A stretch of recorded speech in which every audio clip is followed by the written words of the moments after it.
ప్రతి ఒక్కరూ ఏం చెయ్యాలో తెలియక కుటుంబం అంతా కూడా కూర్చొని ఈ పొలాలు ఏం చేయాలి, మనం ఎలా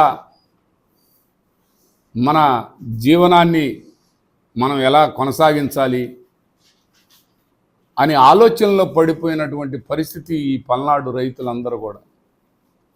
పల్నాడే కాదు, ప్రకాశం జిల్లాకి తాగటానికి కూడా నీళ్ళు లేవు.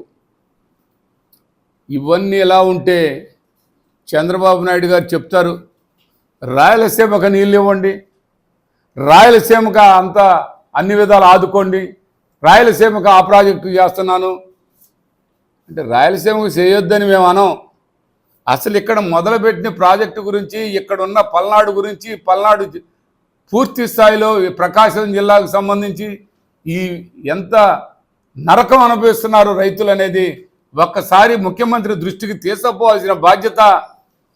వీళ్ళు రోజువారీ దండలేసుకొని బండలేసుకొని ఎవరో చేసిన పనులకు బండలు పగలగొట్టి బండలేసుకోవటం తప్ప మీరు శాశ్వతమైన పని ఒక్కటన్నా చేశారా అని అడుగుతూ ఉన్నాం. చేస్తే ఇంకా లేస్తే అబద్ధాలతో సరిపెడతా ఉన్నారు. పల్నాడు జిల్లా శాసనసభ్యులు అందరూ కూడా, ఇప్పుడున్న శాసనసభ్యులు దాదాపుగా సీనియర్లు, మీ అందరికీ తెలుసు రైతుల సమస్యలు, రైతుల బాధలు తెలిసి కూడా మీరు ఆనందిస్తా, మీరు ఎంజాయ్ చేస్తూ ఉన్నారంటే ఇంతకంటే ఏం చెప్పాలి. ఆ వరిగ పుడిసెల ఆ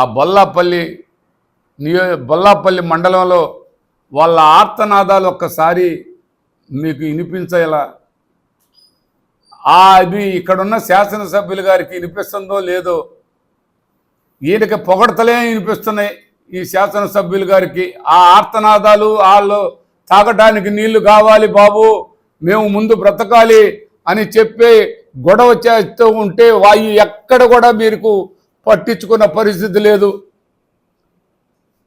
ఆ బొల్లాపల్లి పరిస్థితి అగమ్యగోచరంగా ఉంది. దాన్ని చెప్పండి, దానికి ఎప్పుడు ఇస్తావు నీళ్ళు? నేను 2 సంవత్సరాలకు ఇస్తాను వినుకొండకని చెప్తున్నావు. ఇప్పుడు దాకా వాళ్ళు ఎవరు ఏమి చేయలేకపోయారని చెప్తావు. ఇవాళ దాకా కూడా నీళ్ళు వస్తున్నాయంటే ఆనాడు నువ్వు చెప్పిన 6 నెలలు నీళ్ళు ఉంది. ఇక్కడున్న మేము చేసేదే 6 నెలలు నీళ్ళు వచ్చినాయి. మీకు మాకు తేడా ఒక్కటే, ఆ రోజు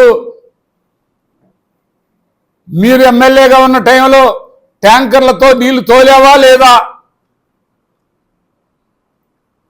డీపు కట్టు దగ్గర నుంచి నీళ్లు తోలుకొచ్చుకున్నావా లేదా?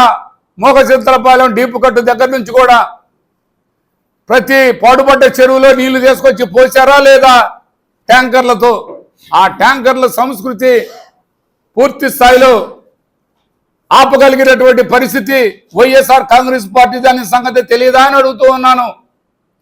మీరు ఇంకా బాగా చేస్తారన్నారు, చెయ్యండి, దానికి సంతోషిస్తాం. బ్రహ్మాండంగా చెయ్యండి, ఆనందిస్తాం.